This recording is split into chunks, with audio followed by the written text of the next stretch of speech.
তবে আমাদের অবস্থান অত্যন্ত পরিষ্কার। আমরা যে যাই করি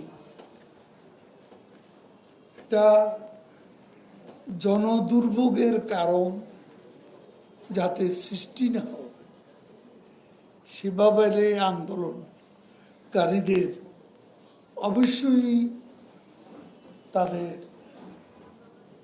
সতর্ক মনোযোগ আমরা আশা করছি। যারা আজকে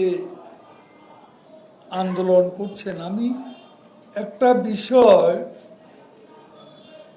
যে আমাদের বিভিন্ন মিডিয়া